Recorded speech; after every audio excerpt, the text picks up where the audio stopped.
Corona వచ్చింది పోయింది ఉంటుంది, అది that is the secondary story. కానీ మనము దేవునిలో ఇంకనూ బలపరచబడుతున్నామని మనం గుర్తించుకోవాలి. మనకు వస్తున్న ఈ సంఘటనలలో ఏం గమనిస్తున్నామంటే, మరొకసారి దేవుడు మనను బలపరుచుకుంటున్నాడు, మనను ఆయన విశ్వాసంలో ఇంకను దగ్గర తీసుకుంటున్నాడు. He is allowing us to come closer to us through all these troubles.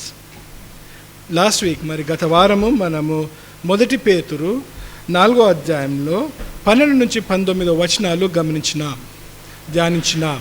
మరి అక్కడ ఏం గమనించినాము అంటే, మనకి ఎటువంటి మరి బాధలు, శోధనలు, మరి కష్టాలు, నష్టాలు వచ్చినా దాని గురించి మనము ఆశ్చర్యపడద్దు అని దేవుడు మనతో మాట్లాడినాడు.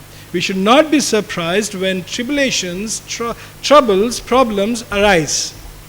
ఎందుకు? కొన్ని విధాలుగా దేవుడు అతనితో మనను ఆ సన్నిహితమైన సంబంధం పెట్టుకోవాలని ఏం చేస్తున్నాడంటే, మనను ఆ ప్రాబ్లమ్స్ నుంచి, ఆ కష్టాల నుంచి మనను తీసుకెళ్తున్నాడు. ఆ కష్టాలలో, నష్టాలలో ఉన్నట్లు మనం గమనిస్తే, ఆ సమయంలో మనం ఏం గమనిస్తామంటే, we are short of that strength or that power to overcome that particular situation. కొన్ని కష్టాలు వచ్చినప్పుడు మనకు ఏమర్థమవుతుందంటే, మనం దాన్ని మన సొంత శక్తితోటి, మన సొంత ఆలోచనతోటి, ఇతరుల సహాయంతోటి, ఈ లోకరీతిగా వచ్చే సహాయంతోటి మనం వీటిని మనము కంట్రోల్ చేయలేము అని మనం గమనిస్తున్నాం. We can not overcome them, దాన్ని మనము ఓడించలేమనే పరిస్థితులు ఉంటున్నాం. ఆ సమయంలో ఏమవుతుందంటే, మనం దేవుని మీద మన విశ్వాసం పెట్టుకొని మనం ఆయన మీద ఆధారపడతాం. We depend on him.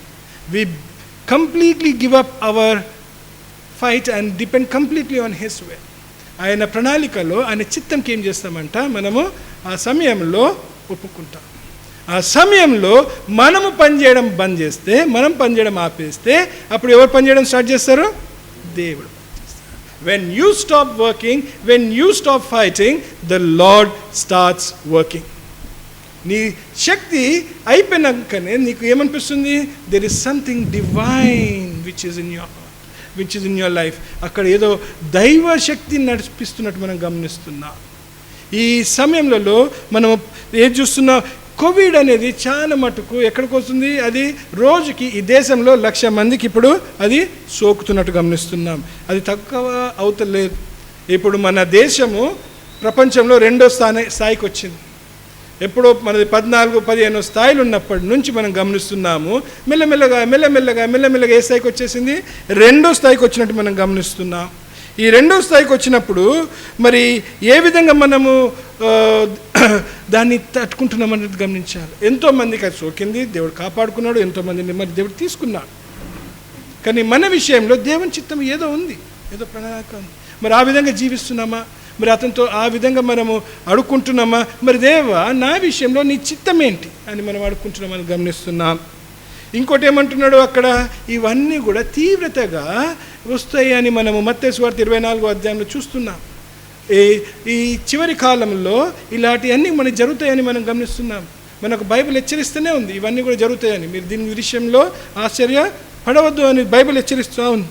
And we are also being refined as we are being made pure. మరి ఈ విధంగా మనం నడుచుకుంటుంటే ఏమవుతున్నామంట, మనము ఆ రిఫైనర్స్ ఫైర్లో, మరి ఆ కంశాలి అగ్నిలో శుద్ధపరచబడుతున్నాం.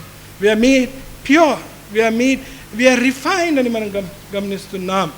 మరి ఆ విధంగా ఈ సమయంలో ఒకటి ఏమి నేను గమనించినానంటే, ఈ కోవిడ్ తోటి మరి 2వ రాకడ సూచనలకు మరి కొన్ని ఇండైరెక్ట్లీ కొన్ని స్థాపించబడుతున్నాయి. ఐ నోటెడ్ దట్ ఈసారి ఈ క్రైస్తవులకు ఏమవుతుంది? ఇది ఒక హెచ్చరిక లాగుంది. ఏమని? నేను త్వరలో వస్తున్నాను, మరి మీరు సరి చేసుకోండి, మీ ఇల్లు సరి చేసుకోమని చెప్తున్నాడు. Keep your house hold ready, set your house hold అంటాడనమాట.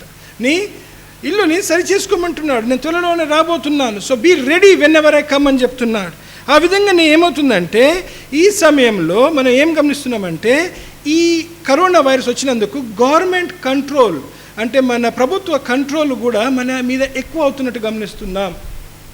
వాళ్ళను మన మీద ఏదో విధంగా ఈ సంఘటన పట్టుకొని ఏమవుతుంది, మనకు ఉన్న స్వతంత్రము మెల్లమెల్లగా ఏమవుతుంది, జారిపోతుంది. అది గమనించినట్లు ఉన్నారో లేదో, I don't know whether we have realize that slowly government is controlling us even more. మన రాకడ, మన బయటికి వెళ్ళడము, మనము స్పెండ్ చేసే విధంగా క్యాష్ అనేది తక్కువైపోతూ మరి ఎలక్ట్రానిక్ మీడియా తోటి మనం ఏం చేస్తున్నాము, డబ్బులు కడుతున్నాం. స్లోలీ ఏమవుతుంది, మన ఐడీస్ అనేది అన్నీ ఎమ్మెల్యే ఏం చేస్తున్నాడు, అతను కంట్రోల్లోకి తీసుకుంటున్నట్టు గమనిస్తున్నాం. మన మనీ కూడా కంట్రోల్. ఇప్పుడు నువ్వు ఏటీఎం మెషిన్లోకి వెళ్తే నువ్వు మరొకసారి ఏమంటున్నాడు, 10,000 కన్నా ఎక్కువ తీయలేవు, 10,000 కన్నా ఎక్కువ తీస్తే మరొక ఓటీపీ తోటి మరి తీసుకోవాలని చెప్తున్నాడు. దాంతో ఫ్రాడ్స్ ఎక్కువ అవుతున్నాయి. స్లోలీ వాళ్ళ కంట్రోల్ అనేది, వాళ్ళ నిఘా అనేది మన మీదికి ఎక్కువ జరుగుతున్నట్టు గమనిస్తున్నాం. ఇవన్నీ కూడా ఏం జరుగుతుంది, ఆ చివరి రోజులలో ఈ ప్రపంచాన్నంతా కూడా ఒక ప్రభుత్వం మరి దీన్ని గవర్న్ చేయాలి. దానికి ఏం చేస్తుంది, ఇది లోకంని సిద్ధపరుస్తున్నట్టు మనం గమనిస్తున్నాం. ఇవి సూచనలు మనం గమనిస్తున్నాం. ఇంకోటి ఏంటి, చైనా ఇంకా USA are now using drones to monitor the people.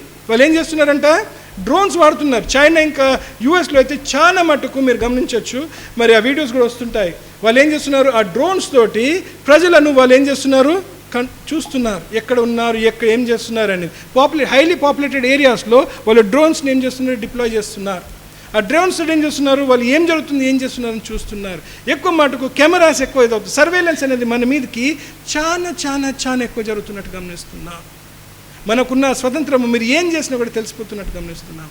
అక్కడేంటి, మన దగ్గర కూడా ఇప్పుడు ఏం చూడొచ్చు, మీరు ఒక ట్రాఫిక్ సిగ్నల్ జంప్ చేసినా కూడా అక్కడ కెమెరాస్ ఉన్నాయి. మీకు ఆ తర్వాత వస్తుంది ఒక బిల్లు, ఒక పెనాల్టీ వస్తుంది, ఆన్లైన్ వచ్చేస్తుంటుంది. కెమెరాస్ ఎక్కడ చూసినా మీ మీద సర్వేలెన్స్. ఈ మనం ఇదే ఒక 20-30 సంవత్సరాల ముందు చూస్తే ఇలాంటిది ఎప్పుడు మనం ఊహించుకోలేదు. ఇలా మన మీద ఇంత నిఘా ఉంటుందని కూడా మనం ఇప్పుడు గమనించుకోలేదు. ఈ నిఘా అంటే ఏంటి, it is all being recorded. ఇవన్నీ కూడా ఏం చేస్తున్నారు, they are recording our movements, they are recording our patterns. దీంతో ఏం తెలుస్తుందంటే ఎవరు ఎక్కడున్నారని తెలుసుకుంటుంది. మరి అంత దినాలలో మరి అపవాదుడు వచ్చినప్పుడు, యాంటిక్రైస్ట్ వచ్చినప్పుడు, when the Antichrist will come, ఏం జరుగుతుంది, హీ నీడ్స్ టు నో. మరి క్రైస్తవులు ఎవరు, మరి సంఘంలోకి ఎవరికి వెళ్తారు, ఎక్కడెక్కడ వెళ్తారు, అన్ని నిఘాలు ఉంటుందన్నమాట. ఈ ప్రాక్టీసెస్, నీ ప్యాటర్న్స్, నువ్వు ఎక్కడ స్పెండ్ చేస్తున్నావు డబ్బులు, నీ అన్నీ కూడా వాళ్ళు ఏం చేస్తున్నారు, తెలుసుకుంటున్నారు. నువ్వు క్యాష్ తోటి స్పెండ్ చేస్తే చాలా మటుకు తెలియదేమో, కానీ when you use electronic media to spend your money, నీ పైసలు, నువ్వు డబ్బులు నీ ఎలక్ట్రానిక్ మీడియా నుంచి స్పెండ్ చేసినప్పుడు ఏమవుతుంది, అవి ట్రాక్ చేయడానికి సులభంగా ఉంటుంది. Government is tracking that kind of payments these days. ఇంకోటి ఏం చేస్తున్నాము, ఒక కంపెనీ కాల్ ప్లానెట్ ల్యాబ్స్ అని ఉంది యుఎస్లో. Planet labs has 175 satellites in the space. 175 satellites ఏం చేస్తున్నాయంట, మన ప్రపంచంని అవి స్పేస్లోకి వెళ్ళి అవి ఏం చేస్తున్నాయి, తిరుగుతూ ఉన్నాయి. అవి మనని ఇమేజెస్ క్యాప్చర్ చేస్తున్నాయంట. You know what, how many images that is a company based out of San Francisco. And they are taking about 1 million images of the earth every day. అంటే 10 లక్షల స్నాప్స్ వాళ్ళు ఏం చేస్తున్నారు, తీసుకుంటున్నారు ప్రతి ఒక్క రోజు. ఎక్కడున్నావు నువ్వు, ఏం చేస్తున్నావు కూడా తెలిసిపోతుంది అన్నమాట. చాలా మటుకు ఇవన్నీ కూడా ఏం చేస్తున్నారంటే, ఈ గ్లోబలిజం అనేది దగ్గరకు వస్తుందండి. ఈ గ్లోబలిజం అంటే ఏమవుతుందంటే, ప్రపంచమంతా కూడా ఐక్యంగా అవుతుంది. Slowly government is coming. మొన్న ఇజ్రాయెల్, బెహ్రెయిన్, యుఏఈ ఏం చేశారు, అబ్రహాం అకార్డ్ అనేది ఒక సైన్ చేసినారు, ఒక piece treaty. Never ever we could imagine that this could happen. Arab దేశాలు, ఇజ్రాయెల్ దేశం, మరి వాళ్ళు ఈ పీస్ అకార్డ్ సైన్ చేయడము మరి జరిగింది. ఇది ఎలా జరిగింది, ఇంకాను కూడా మరి వేరే కంట్రీస్ కూడా పార్టిసిపేట్ అవుతాయేమో అని కూడా అనుకుంటున్నారు. మరి ట్రంప్ని కూడా దేవుడు మరి నిలబెట్టినంటే మరి ఇవన్నిటి కోసమే మరి నిలబెట్టినట్టు గమనిస్తున్నాం, వేరే ప్రెసిడెంట్ కాదేమో. కానీ దేవుని చిత్తం అనేది వెనుకలో ఉంది, ఆయన ఆధిక్యత వెనుకలో ఉంది. హీ ఈజ్ ఇన్ కంట్రోల్ అని గమనిస్తున్నాం. హీ స్పీడింగ్ అప్ థింగ్స్ అనిపిస్తుంది అనుకున్నా, కానీ ఇంత తీవ్రంగా ఇది జరుగుతుందని అనుకోలేదు. నిన్న డే బిఫోర్ ఎస్టర్డే మరి చైనాలో ఇంకొక బ్యాక్టీరియా అవుట్బ్రేక్ జరిగింది. ఇంకొక ల్యాబ్లో బ్యాక్టీరియా అవుట్బ్రేక్ జరిగింది. ఈసారి వైరస్ ఉండే, ఈసారి బ్యాక్టీరియా అవుట్బ్రేక్ జరిగిందంట. వాళ్ళు ఏం చేస్తారంటే, అక్కడ 3,000 మంది ఆల్రెడీ వాళ్ళకి ఆ రోగం సోకినట్టు గమనించిన వాళ్ళు చూపిస్తున్నారు. దాంట్లో ఏమైందంటే వాళ్ళు మరణించిన జంతువులతోటి వాళ్ళు ఏం చేస్తున్నారంటే ఎక్స్పెరిమెంట్లు చేస్తున్నారంట. అంటే వాళ్ళ కోసం వ్యాక్సిన్స్ చేయడానికి వాళ్ళు రోగం కలిగిన జంతువులతోటి వాళ్ళు ఏం చేస్తున్నారు, వ్యాక్సిన్స్ చేయడానికి వాళ్ళు దాని మీద అక్కడ ఎక్స్పెరిమెంట్ చేస్తున్నట్టు చదివినాను. మరి అక్కడ ఏం జరిగింది, అక్కడ కూడా అది మెల్లగా బ్రేక్ అనేది గమనిస్తున్నాం. మరి అది కూడా ఒక బయాలజికల్ వార్ఫేర్ లాగా, మరి అది కూడా రేపు ఏమన్నా ఇతరులకు కూడా సోకించడానికి వాళ్ళు వాడుకుంటే, ఒక ఆయుధంలాగా వాడుకుంటే అది కూడా చాలా నష్టం కలిగిస్తున్నట్టు మనం గమనిస్తున్నాం. ఆ విధంగానే ఏమవుతుంది, చైనీస్ అంబాసిడర్ అదే సమయంలో ఏమన్నాడు, మనం ఈసారి we should call for a new system of international governance అని అడుగుతున్నారు చైనా వాళ్ళు. మన ఈ ప్రపంచంలో అన్నిటికన్నా డెన్స్లీ పాపులేటెడ్ హైయెస్ట్ పాపులేషన్ ఉన్నది చైనా. మరి మనుషులు ఉన్నది ఏ దేశంలో ఎక్కువ, అందరికన్నా చైనా. రెండో స్థాయిలో ఉన్నది మనం.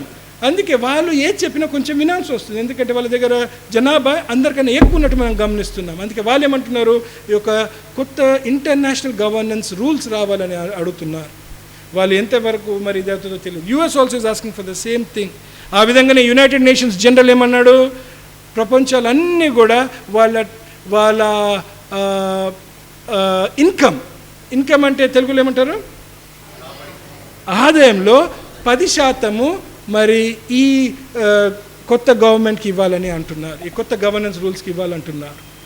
అది కొత్త గవర్నెన్స్ అంటే it is up to about $8.7 trillion. 8.7 trillion అంటే 8 ట్రిలియన్ అంటే నాకు తెలుగులో రాదు, కానీ అది $8.7 trillion అంట. అంత money they are going to collect. ఇలాంటివి వచ్చినప్పుడు మనం ఎలా మరి ఒక రీతిగా ఒక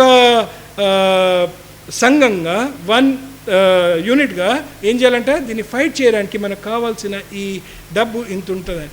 ఇప్పుడుకి వచ్చే యుఎన్కి దాని మీద 3000 రెట్టింపు వస్తాయన్నమాట. అంత డబ్బు వాళ్ళు దాన్ని చేసుకోవాలని మరి కోరుకుంటున్నారు. అదేం చేస్తున్నారు, మనమందరం కూడా కంప్యూటర్స్ వాడుతున్నాం. We all use computers, right? కంప్యూటర్స్ వాడినప్పుడు అన్నిటికన్నా ఎక్కువ సాఫ్ట్వేర్ అమ్మేవాడేది ఏంటి, విండోస్, మైక్రోసాఫ్ట్. ఈ మైక్రోసాఫ్ట్ ఫౌండర్ ఎవరు, బిల్ గేట్స్. మరి బిల్ గేట్స్ ఏం చేశాడంటే, Bill Gates has donated billions money, ఆయన డబ్బులు ఈ వ్యాక్సిన్ కోసం, కరోనా వ్యాక్సిన్ కోసము అతను ఎంతో ఖర్చు పెడుతున్నాడు. అతను ఏం చేస్తున్నాడు, వ్యాక్సిన్ కోసము, రీసెర్చ్ కోసం అని చేసుకుంటూ ఆయన ఫిలంథ్రోపిక్ పర్స్యూట్స్లో it is one of his endeavours to get that kind of a solution to this kind of problems అనేది మనం గమనిస్తున్నాం. అతను ఏం చేస్తున్నాడంటే 7 billion doses కోసము హీఈస్ గోయింగ్ టు స్పాన్సర్ అని గమనిస్తున్నాం.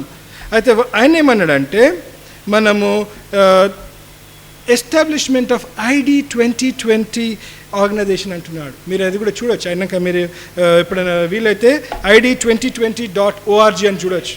They are trying to create one organization called ID 2020. దాంట్లో ఏంటంటే ఇది రాక్ఫెల్లర్ గ్రూప్, మైక్రోసాఫ్ట్, ఇంకా 2-3 కంపెనీస్ కలిసి ఏం చేస్తున్నాయంటే, వీళ్ళందరూ కలిసి ఏం చేస్తున్నారంటే ఒక గ్లోబల్ ఐడెంటిటీ తీసుకురావడానికి ప్రయత్నం చేస్తున్నారు. చూడండి, this world today may not survive without Microsoft. ఏమైపోయిందంటే అవర్ కంప్యూటర్స్ ఇవన్నీ కూడా దేని మీద పనిచేస్తున్నాయి, మైక్రోసాఫ్ట్. దాని మీద మీ ఐడి తప్పకుండా ఒక్కొక్కరికి ఒక్కొక్క ఐడి ఉంటుంది, ఒక్కొక్క సిస్టమ్కి ఒక ఐడి ఉంటుంది. ఆ ఐడితో ఏం తెలిసిపోతుంది, మీ అలవాట్లు ఏంటి, మీరు ఏమి చేస్తున్నారు, మీరు ఏ సైట్స్ చూస్తుంటారు, మీ దాంట్లో అక్కడ నుంచి మీరు ఏమేమి బ్యాంకింగ్ ట్రాన్సాక్షన్స్ చేస్తారు. ఎందుకంటే that is the platform on which most of us work. అలా చేస్తున్నప్పుడు మరి he will track and see what we are doing, ఏం చేస్తున్నాం అనేది వాళ్ళు గమనిస్తుండొచ్చు. చూడండి ఎలా జరుగుతున్నాయో, ఇవి తీవ్రంగా ఇవి జరుగుతున్నట్టు మనం గమనిస్తున్నాం. ఇవి ఏం జరుగుతుందంటే, ఎందుకు అక్కడ మరి the Bible indicates that in the last days there will be a future one world government. Bible మరి చెప్తుంది లాస్ట్ ఒకటే ప్రభుత్వం ఉంటుందని గమనిస్తున్నాం. అప్పుడు ఏం చేయాలా, they will introduce a one world identification system. అప్పుడు ఏం చేస్తారు, ప్రతి ఒక్కరికి ఒక యూనిక్ ఐడి ఉండాలి. త్వరలోగానే ఒక్కొక్కరికి అంటే ఐఎమ్ నాట్ వెరీ ష్యూర్ ఎంత ఫాస్ట్గా జరుగుతుందో, కానీ if Microsoft also has got in to this, మరి ఏం చేస్తున్నాము, more than half of the పాపులేషన్కి ఆల్రెడీ ఐడియాస్ ఉన్నాయన్నమాట. అంతే. ఒక దగ్గర ఎవరి దగ్గర ఉన్నాయి అవి? మైక్రోస్. చూడండి, గమనించండి. అది ఏ విధంగా మరి వాడబడతాయి అవన్నీ మనకు తెలియదు, ఇంకా కానీ తెలియదు. కానీ ఇవన్నీ చూస్తుంటే సూచన ఎలా ఉన్నాయంటే ఆయన రాకడ త్వరలోనే ఉంది. అతని ఆ ప్రపంచం ఒక్క ప్రభుత్వం ఉన్న ప్రపంచము త్వరలోనే వస్తుంది. ఎందుకు? Satan has a goal of globalism which will be achieved with the coming rule of Antichrist. ఆ గ్లోబలైజేషన్ కావాలి. ఎందుకు? దానియేలు గ్రంథము 7వ అధ్యాయము 23వ వచనంలో ఏం చూస్తున్నాం ఒకసారి చదవండి. Daniel chapter 7 verse 23. Thus he said, As for the fourth beast, there shall be a fourth kingdom on earth, which shall be different from all the kingdoms, and it shall devour the whole earth, and trample it down, and break it to pieces. Right. Telugulo emundi?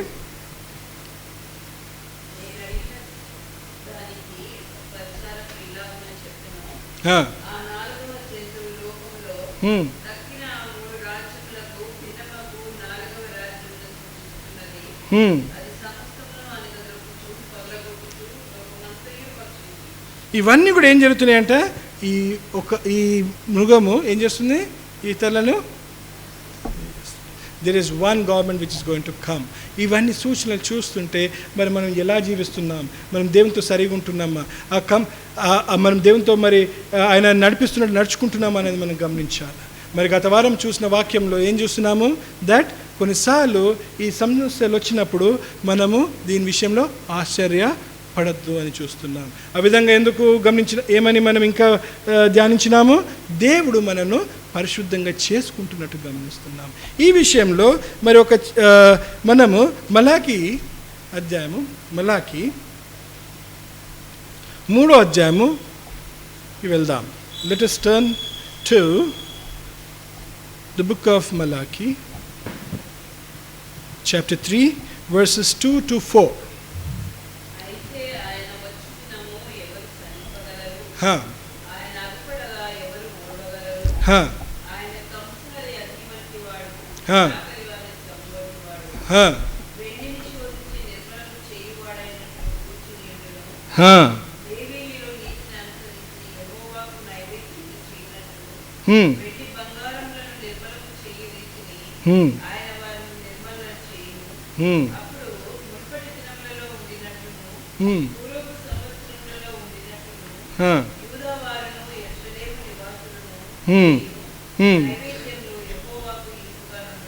అంతే. Let us read it in English too. But who can endure the day of his coming? But who can endure the day of his coming? Remember, and who can endure the day of his coming? His coming is soon. ఆయన రాకడ త్వరలోనే ఉందని మనం గమనిస్తున్నాం, ఇక్కడ చదువుతున్నాం. మరి దాని గురించి మరి ఎవరు అలా ఉండగలరు అని అడుగుతున్నాడు. హూ కెన్ ఎండ్యూర్, మరి ఎవరు ఉండగలుగుతారు, ఎవరు చూడగలుగుతారని చూస్తున్నాం. And who can stand when he appears? And who can stand, మరి నువ్వు నిలబడగలుగుతావా, ఆయన వచ్చినప్పుడు ఆయన ముందు నువ్వు నిలబడగలుగుతావా అని మనము హెచ్చరిక ఈరోజు మనకు వస్తున్నది. For he is like a refiner's fire. He is like a refiner's fire. తెలుగులో ఏముంటుంది? కంశాలి అగ్ని అనేది ఉందన్నమాట. అగ్ని లాంటి వాడనమాట. ఆ కంశాలి అగ్ని అంటే, రిఫైనర్స్ ఫైర్ అంటే ఏంటి? What is this refiners fire? దీంట్లో నేను ఏం చూసానంటే, దీంట్లో నేను మనకు కూడా ఈరోజు అప్పుడు మలాకి తోటి మరి ఏం చూస్తున్నాము, ఇజ్రాయెల్ తోటి దేవుడు మాట్లాడుతున్నట్టు మనకు కూడా ఈరోజు మనకు అబ్బుతున్నట్టు మనం గమనిస్తున్నాం. మరి ఈ భాగంలో నేను ఏమి గమనించినాను అంటే, వెండిని when you are refining silver, the first characteristic, when you are refining silver, అది 20-30 సెకండ్ల కన్నా ఎక్కువ ఉంటే ఏమవుతుందంటే అది బ్రిటల్ అయిపోతుందంట. ఏమవుతుంది? అది ఆ మంటలో కంసాలి ఆ అగ్నిలో ఆ వెండిని అతను దాని మీద పని చేస్తున్నప్పుడు అగ్నిలో 20-30 సెకండ్ల కన్నా ఎక్కువ ఉంటాయి. అంటే దానికి కరెక్ట్ ఒక టైమింగ్ ఉంటుందన్నమాట. ఆ టైంలో ఆయన మెల్ట్ చేస్తుంటే దానికన్నా ఎక్కువ సమయం దాన్ని ఇచ్చేస్తే అది బ్రిటల్ అయ్యి ఆ లస్టర్ అనేది వెళ్ళిపోతుందట, దాని మీద ఉన్న షైన్ అనేది పోతున్నట్టు గమనిస్తున్నాం. అంటే దాని మీద ఆయన చాలా ధ్యాస పెడుతున్నట్టు మనం గమనిస్తున్నాం. ఆయన దాని మీద శ్రద్ధ పెట్టి పనిచేస్తున్నట్టు గమనిస్తున్నాం. ఆ విధంగానే యేసు ప్రభు ఏమంటున్నాడంటే, మనతో దేవుడు ఏమని మాట్లాడుతున్నాడంటే, నిన్ను కూడా నేను ఏం చేస్తున్నాను, అలాంటి అగ్నిలో నడిపిస్తున్నాను. తప్పకుండా వస్తున్నాయి కష్టాలు, వస్తాయి నష్టాలు వస్తాయి, ఎన్నో విధాలుగా అనుకోని పరిస్థితుల్లో మనకు ఎన్నో విధాలుగా బాధలు వస్తుంటాయి. మనం చేయని నేరాలను కూడా మన మీద ఏమవుతుంటాయి, కొన్నిసార్లు నిందించబడుతుంటాం, మన మీద వస్తుంటాయి. కొన్నిసార్లు చేయని పాపాలకు కూడా, చేయని నేరాలకు గురించి కూడా మనము శిక్ష అనుభవిస్తుంటాం. ఎవరు చేసినది ఎందుకో కానీ మనకు వస్తుంటాయి, మన మీదకి వస్తుంటాయి. ఆ సమయంలో మనం ఆశ్చర్యపడొద్దు అని మనం ఏం చేస్తున్నాము, మొదటి పేతుల్లో చూస్తున్నాం. కొన్ని వస్తుంటాయి. ఆ సమయంలో అక్కడ ఏం గమనించినాం మనము, ఆ సమయంలో అవి వచ్చినా కూడా ఏమంట, మనం యేసు ప్రభువుని గురించి, దేవుని గురించి, నీతి రాజ్యం వెతుక్కుంటూ మనం నీతిగా నడుచుకుంటే ఏమవుతుందంట, అతని ఆత్మ మన మీదకి వచ్చి నిలబడుతుంది. His spirit will come and strengthen us. It will stand with us. ఏం చేస్తుంది, మనల్ని బలపరచు. అది గ్రేస్, అది అతని కృప. His grace is so much. ఆయన కృపతోటి ఏం చేస్తారంటే మనను పెట్టుకుంటుంటాం. ఆ విధంగా చూస్తున్నాం. మరి ఆ విధంగా ఏమిటంట, అది మరి ఎలా తెలుస్తుంది మరి ఆ కంసాలికి ఏ సమయం దాకా దాన్ని మరి అది వేడి చేయాలని అంటే, అది చదివినప్పుడు నేను ఏం గమనించినానంటే, ఆ సమయంలో దాన్ని మెల్ట్ చేస్తున్నప్పుడు అంట ఆ కంసాలి ఆ సిల్వర్ మీద అతని ముఖం చూసుకుంటాడంట. అంటే అంత ట్రాన్స్పరెంట్గా, అంత లస్చర్, అంత షైన్లో he can see his reflection on the surface of that melting molten silver. Just imagine. అంటే మనకేంటి ఈరోజు మనం ఏం నేర్చుకుంటున్నాం ఈ పాఠం నుంచి, that we are being refined and Lord is making us like him. మన జీవితాలలో అతన్ని మనలో చూడాలని ఏం చేస్తున్నాడు, మనకివి జరగడానికి అనుమతిస్తున్నాడు. ఇంకోటి ఏంటి, అతనికి తెలుసు నువ్వు ఎక్కడి దాకా నువ్వు దీన్ని భరించగలుగుతావు. చాలా మటుకు ఏమిస్తాం, చాలా మటుకు మనం ఈ కష్టాలలో, నష్టాలలో, ఈ బాధలలో మనం ఏమంటామంటే, దేవా నాకు చాలు. ఎందుకు, మన శక్తితో దాన్ని ఓవర్కమ్ చేయడానికి, దాన్ని దాటడానికి ప్రయత్నం చేస్తుంటాం. కానీ ఆ సమయంలో ఏమవుతుంది, మళ్ళొక్కసారి దేవుడు మనను అలాంటి సంఘటన సంభవిస్తున్నట్టు చూస్తున్నాం. He can allow that things to happen again in our lifes. అందుకే ఏం చేయాలి, ప్రతి ఒక్కసారి ఏది జరిగిన దానికి మనము లోబడి ఉండాలి, విధేయత చూపియాలి. ఆయన నడిపించినట్లు ఏం చేయాలి, we have to keep following అనేది చూస్తుండాలి. ఇంకోటి, could it be that God is refining us for his divine purposes? మరి అతని దైవ చిత్తం గురించి మనం సరి చేసుకుంటున్నాడా? మన జీవితంలో ఏదో ఒకటి ఉంటుంది, మనని ఎలాగో విధంగా వాడుకోవాలని చూస్తున్నాం. ఇంకోటి ఏం చూస్తున్నాము, అక్కడ 4 క్యారెక్టరిస్టిక్స్ అనేది చూస్తున్నాం. ఏంటి, it becomes what the refiner intense for it to become. అంటే కంశాలి ఆ వెండి మీద పనిచేస్తున్నప్పుడు దాన్ని ఏమి తయారు చేయాలో అతను కోరుకొని తయారు చేస్తున్నట్టు మనం గమనిస్తున్నాం. మరి అంటే ఏంటి, దేవుడు కూడా మనను ఈ సమయంలో అతను ఏం కోరుకుంటున్నాడో ఆ విధంగా మనల్ని మార్చుకోవాలని ప్రయత్నం చేస్తున్నాడు. కష్టాలు వస్తే, నష్టాలు వస్తే, బాధలు వస్తే, నిందలు మన మీద మోయబడితే కూడా ఏం చేయాలి, మనము దాన్ని తీసుకో. ఎందుకు, దేవుని చిత్తము లేకుండా నీ మీద ఏమీ జరగదు. దేవుని ఆధిక్యతలో మనకు ఆయన అనుకునేవి మరి తప్పకుండా జరుగుతాయి. ఆ విషయంలో మనం ఏం చేయాలి, ఆయనకు విధేయత చూపిస్తూ ఆయన దగ్గరికి పోవడానికి మనం have to keep trying to get closer to him, get refine. ఆయన రాకడ త్వరలో ఉన్నదని మనం గమనిస్తున్నాం. అందుకే ఏం చేస్తున్నాడు, ఆ మంట కూడా ఏం చేస్తున్నాడు, అది త్వరగా జరగాలంటే మనకు ఎక్కువ కష్టాలు రావచ్చు. నేను సరిగా చేసుకుంటున్నాడు, శోధనలు ఎక్కువ రావచ్చు, నీకు ఎక్కువ శోధనలు రావచ్చు. నువ్వు ఎంత తగ్గించుకుంటే నువ్వు అంత దగ్గరికి అతనికి వెళ్తున్నట్టు మనం గమనిస్తున్నాం. మరి ఆ పరిస్థితిలో ఉన్నామా, లేకపోతే ఇంకా నువ్వు కూడా మన సొంత ఆలోచనలతోటి, మన సొంత శక్తితోటి మనం ఇంకా నువ్వు కూడా మనం సాధించాలని కోరుకుంటున్నామా? చాలా మటుకు ఇది గమనించాలి. చాలా మటుకు జీవితాలలో మనం గమనిస్తున్నాం. ఈ కరోనా టైంలో అయితే నేను చాలా జీవితాలు గమనిస్తున్నాను, నా జీవితం కూడా నేను ధ్యానించుకున్నాను. మరి ఈ సమయంలో నేను ఒకటే నేర్చుకున్నాను, ఏంటంటే దేవునితోటి సరిగుంటూ దేవుని ఆలోచనలో నడుచుకుంటూ నేను నీతి రాజ్యంని వెతుక్కుంటే తప్పకుండా దేవుడు ఏం చేస్తున్నాడు, కాపాడుకుంటున్నాడు.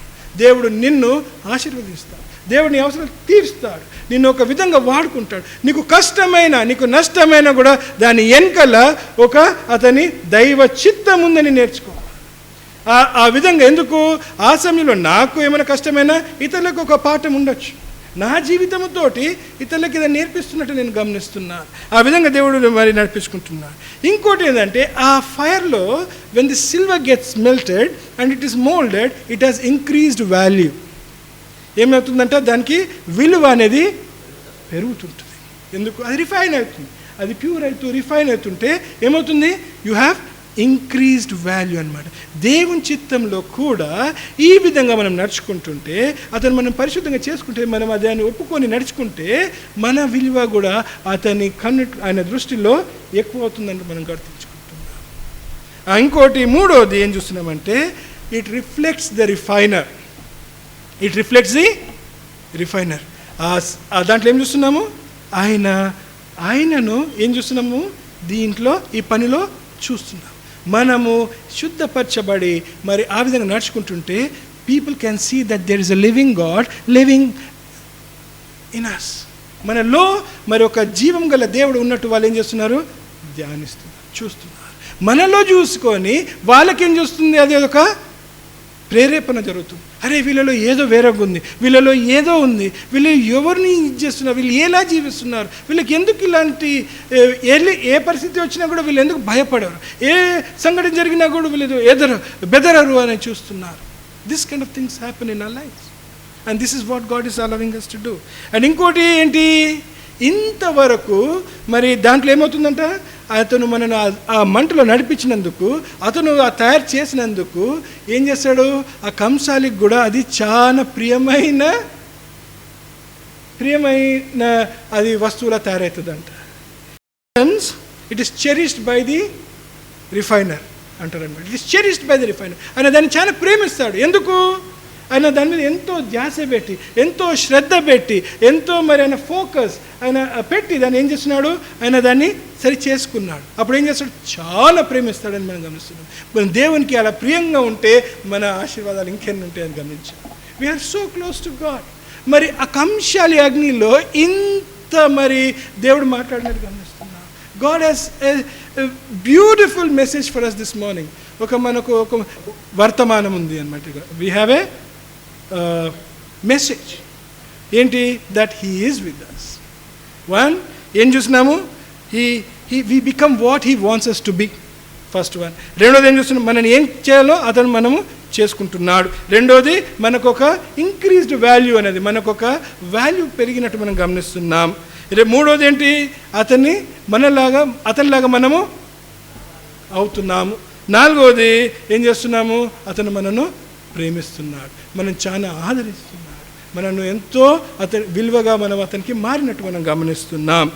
కానీ ఈ పరిస్థితుల్లో ఏమవుతుందంటే మంటల్లో చాలా మటుకు ఒంటరితనం అనేది ఉంటుంది. చాలా మటుకు నేను గమనించినాను ఈ సమయంలో ఒంటరితనం అనేది. Refiners fire is very lonely అంటారు. ఈ మంటలో నీకు కష్టాలు వచ్చినా నష్టాలు వచ్చి ఎవరికి అర్థం కాదు ఈ విషయంలో. ఇది అందరం కూడా మన జీవితాలలో దీన్ని మనము ఎదిరించినాం. అరే వీళ్ళను మనం అర్థం చేసుకునే పరిస్థితులు ఉన్నారు. మనం అనుకుంటాం ఈ సంఘటనలో ఈ విషయంలో ఎవరు ఎందుకు అర్థం చేసుకోరు, నేను ఇంత పోరాడుతున్నా ఎందుకు అర్థం చేసుకోలేరు, ఈ విషయంలో నాకు ఎందుకు ఇది జరుగుతుంది, ఇతరులకు ఇంకా వాళ్ళకు అర్థమవుతలేదు అని అనిపిస్తుంటుంది. ఎందుకు? అక్కడ దేవుడు మనను ఒక్కొక్కరికి ఒక ఉద్దేశము, నీ మీద ఉన్న ఉద్దేశము నాకు తెలియదు, నా మీద ఉన్న ఉద్దేశము నీకు తెలియదు. దేవుని ఉద్దేశాలు ఒకరి మీద ఒకరికి ఉంది. అంత ప్రేమించినాడు, మన పేరుతోటి మనల్ని పిలిచినాడంటే మనకు ఒక ఇంపార్టెన్స్ అనేది ఇచ్చినాడు, మనకు ఒక యునిక్ ఐడి ఇచ్చినాడు. ఏదో జనరల్ ఐడి ఇవ్వలేదు, ఏది ఇండియన్స్ అని ఇవ్వలేదు, నీ పేరుతోటి నేను పిలుచుకున్నాను. He has call you by your name అంటే నీకు ఒక యునిక్ ఐడి ఇచ్చినాడు. యునిక్ ఐడి ఇచ్చినాడు అంటే నీకు అంత సమయం ఇచ్చినాడు, నీకు అంత స్థాయి ఇచ్చినాడు, నేను అలా ప్రేమిస్తున్నాడు. He loves you so much that he's given you a unique ID, a unique name అనేది గమనిస్తున్నాం. ఆ సమయంలో రెండోది ఇక్కడ ఏం చూస్తున్నామంటే ఆయన ఈ దాంట్లో ఈ విషయంగా మనం కొడుతుంటే మనం ఏం చూస్తున్నామంటే అతనికి దగ్గర అనేది చాలా సన్నిహితమైన సంబంధం పెట్టుకుంటున్నాం. A very intimate relationship with God evolves. A unique intimate relationship with God evolves. నీ సంబంధము దేవునితో వేరేగా ఉండొచ్చు, నా సంబంధము దేవునితోటి వేరేగా ఉండొచ్చు. నా సంఘటనలు, నా ఎక్స్పీరియన్సెస్ తోటి I might have a different relationship with God. You might have a different relationship with God. కానీ అందరిని ఏం చేస్తున్నాడు, ఆయన ఏం చేసుకుంటున్నాడు, దగ్గరికి తీసుకుంటున్నాడు. నా ఆలోచనలు వేరుగుంటాయి, నా అలవాట్లు వేరుగుంటాయి, నా కల్చర్ వేరుగుంటుంది, నా ఉద్యోగం వేరుగుంటుంది, నా స్పెండింగ్ హ్యాబిట్స్ వేరుగుంటాయేమో, కానీ దేవుడు ఏం చేస్తున్నాడు, మన అందరినీ కూడా ఏం చేస్తున్నాడు, అతని రాజ్యంకి సిద్ధపరచుకుంటున్నాడు. He is maintaining that. ఆ రిలేషన్షిప్లోకి తీసుకుంటున్నట్టు మనం గమనిస్తున్నాం. ఇంకోటి ఏంటంటే, ఈ హ్యాస్ ఎ ఫ్యూచర్ పర్పస్.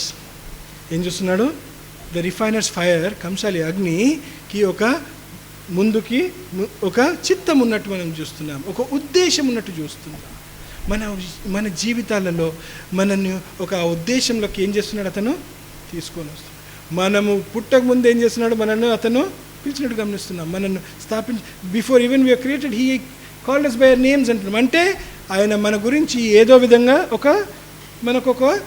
ఆయన ప్రణాళికలో ఒక చిత్తం మన గురించి ఉద్దేశించి పెట్టినాడు. ఆ ఆయనను మనం ఏం చేస్తున్నాం, ఆ దానికి తీసుకురావాలంటే మనం ఇదంతా కూడా ఈ యాత్ర కొనసాగించాలి. ఈ కొనసాగించుకుంటే దగ్గరికి దగ్గరికి we have to get closure. అందుకే అనుకోవద్దు, ఇది ఏంటి, ఇది ఆయనకి ఇట్లుంది, నాకెందుకు లేదు, ఆయనకు లేదు నాకుంది అనేది మనము అనవసరం. ఎందుకంటే ఏ చిత్తమైనది ఉందో అక్కడ నేను పెట్టినాడు. He has kept you where you are suppose to be. నువ్వు నీ పేరు ఈరోజు XYZ అంటే that is the name that he has ordained for you. నువ్వు ఈ ఉద్యోగం చేస్తున్నావంటే, ఈ పరిస్థితిలో అంటే that is what he has already knows. ఆయనకు తెలుసు ఎప్పుడో నువ్వు ఈ పరిస్థితులు ఉంటావు. ఈరోజు నువ్వు ఇక్కడ కూర్చొని ఆరాధిస్తున్నావంటే కూడా అది దేవునికి ఎప్పుడో నువ్వు పుట్టకముందే తెలుసు. He knows that this day, this hour you will be here అని అతనికి తెలుసు. నువ్వు ఈరోజు ఈ బట్టలు వేసుకున్నావని తెలుసు, ఇలా తయారవుతావని తెలుసు, అని తెలుసు. He knows everything that happens. And this is what our Lord is trying to tell us this morning. ఆ విధంగానే మరి ఇంకేం చూస్తున్నామంటే, మరి ఎక్కడికి వచ్చేద్దాం, ఎక్కడికి, జకరియా 13వ అధ్యాయము 9వ వచనంకి వద్దాం. Let us come to Zechariah 13th chapter 9th verse.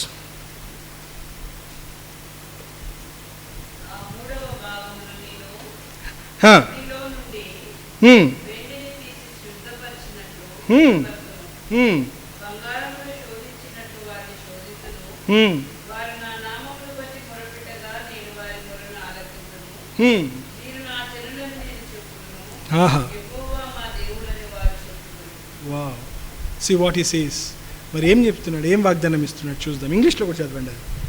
And I will put this third into the fire. And I will put this third into the fire. And refine them as one refines silver. And refine them as one refines silver. And test them as gold is tested. And test them as gold is tested. కంశాలి అగ్నిలో ఏం చేస్తున్నాడు, మనను శోధించి మనం ఏం చేసుకుంటున్నాడు, సరి చేసుకుంటున్నాడు. ఈస్ టెస్టింగ్ అస్. మరి ఏ విధంగా మనము దాంట్లో తట్టుకుంటాం అనేది చూస్తున్నాడు. They will call upon my name. సమయంలో ఏం చేస్తున్నామంట మనము, we will call upon my name. His name. ఆయనని మనము పిలుస్తామని మనము గమనిస్తున్నాం. And I will answer them. And I will answer him. I will say they are my people. I will say they are my. అప్పుడు ఏం చేస్తారంట, వీరు నా ప్రజలు, వీరు నా సొత్తు, వీరు నా మనుషులు, ఇతను నా మనిషి అని ఏం చేస్తున్నాడు, అది చెప్తాడని గమనిస్తున్నాం. అప్పుడు మనం ఏం చెప్తాము, and they will say the Lord is my God. The Lord is my God. అతను నా దేవుడు అని మనం గమనిస్తున్నాం. ఆ విధంగానే మరి 1 పేతురు 2వ అధ్యాయము 7వ వచనం చదువుకుందాం.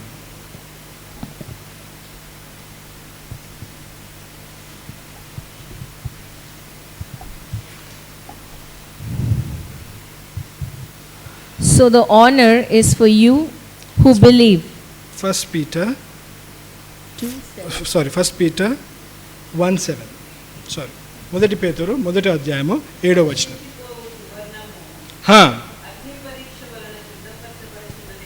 హా. దానికంటే అమూల్యమైన మీ విశ్వాసము హా. ఈ శోధనల చేత పరీక్షకు నిలిచినదై హ్మ్. యేసుక్రీస్తు ప్రత్యక్షమైనప్పుడు హా. మీకు మెప్పును మహిమయు ఘనతయు కలుగుటకు కారణమగును. ఆహా, హల్లెలూయా.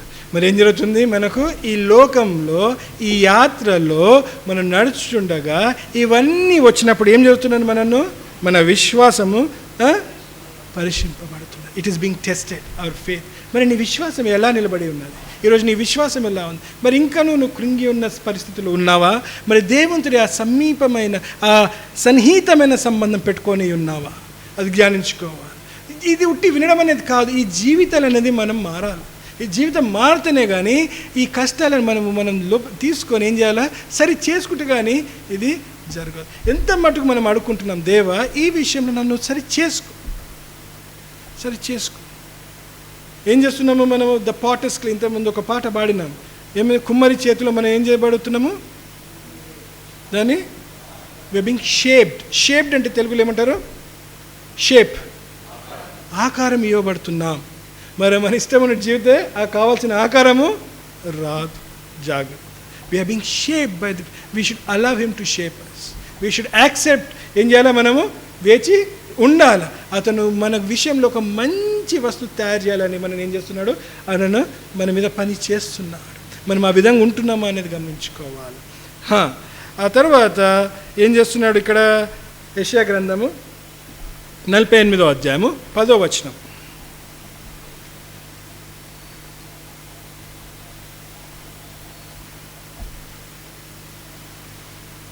Isaiah 48. Behold, I have refined you, Behold, I have refined you, but not as silver. but not as silver. I have tried you in the furnace of affliction. I have tried you in the furnace of affliction. చూడండి తెలుగులో ఏముంది?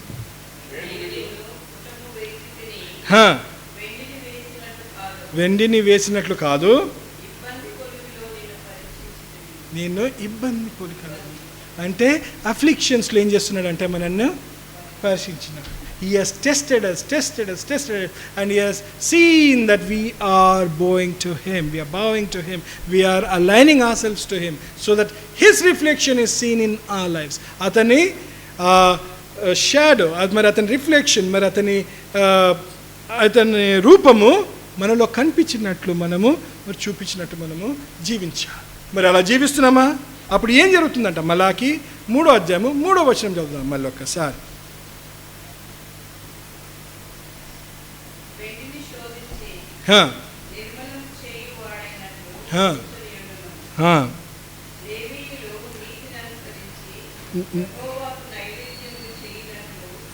ఏంటంటే లేవీలు నీతిని అనుసరించి యెహోవాకు నైవేద్యములు చేయనట్లు వెండి బంగారములలో నిర్మలమును చేయ రీతిని ఆయన వారిని ఏం చేస్తున్నాడంట? నిర్మూలన చేస్తున్నాడు. ఇంగ్లీష్లో బాగుంటుంది. ఏమంటాడంటే, He will sit as a refiner and purifier of silver, right? And he will purify the sons of Levi and refine them like gold and silver. He will purify the sons of Levi and refine them like gold and silver, and they will bring offerings in righteousness to the Lord. Bring offerings in righteousness. నీతిలో అతను ఏం చేస్తారంట? వాళ్ళ దేవునికి వాళ్ళు offerings తీసుకున్నట్టు గమనిస్తున్నారు. నైవేద్యములు చేస్తున్నారు, నీతి నైవేద్యం. మరి మనం కూడా ఇస్తున్నామా? దేవునితో ఆ విధంగా జీవిస్తున్నామా? Are we also living a righteous life like this? ప్రశ్నించుకో. మరి దేవుడు ఆ తరుణం ఇంకోసారి ఈరోజు మనకి ఇచ్చినాడు. ఈరోజు మనకి ఇంకోసారి ఆయన ఆరాధించి మహిమపరిచే భాగ్యం దయచేస్తున్నాడు. మనను బల్లలో పాల్గొనే భాగ్యం దయచేస్తున్నాడు. ఈరోజు మనకు ఇంకోసారి హెచ్చరిక ఇస్తున్నాడు, నా రాకడ త్వరలోనే ఉంది అని. మరి నువ్వు ఆ విధంగా నీతి కలిగిన ఏమంటారు దాన్ని? ఆఫరింగ్, నైవేద్యంలో మరి ఇస్తున్నావా? దేవునికి అర్పిస్తున్నావా? ప్రశ్నించుకో. Ask yourself, are you giving offerings of righteousness to the Lord today? మరి ఆ విధంగా ఉండకపోతే నీ బలహీనతలు, నీ నేరాలు, నీ పాపాలు చేసినట్లయితే దాన్ని ఈరోజు దేవుడిచ్చిన ఈ తరుణంని మరొకసారి మనం ఉపయోగించుకొని మరి సరిదిద్దుకుందాం, సరి చేసుకుందాం. ఈ సమయంలో మనమందరం కూడా మరొకసారి మోకరించి మరొకసారి మనను మనం పరీక్షించుకుందాం. మరి దేవా, ఇప్పటిదాకా నేను సరిగా లేను, ఈ సమయం దాకా నేను సరిగా లేను, ఈ విషయంలో నేను ఇంకా జారి పరిస్థితిలో ఉన్నాను, నేను ఇంకా కూడా దేవా మరి నీతి న్యాయ ఆఫరింగ్ ఇవ్వలేకపోతున్నాను. ఈ విధంగా నువ్వు సరి చేసుకో. నైవేద్యంలో విధంలో నన్ను సరి చేసుకొని నన్ను బలపరచుకో. ఈ విషయంలో నాకు కావాల్సిన జయం దయచేయమని మరొకసారి మనము దేవుని మొర పెట్టుకుందాం. Let us all kneel down.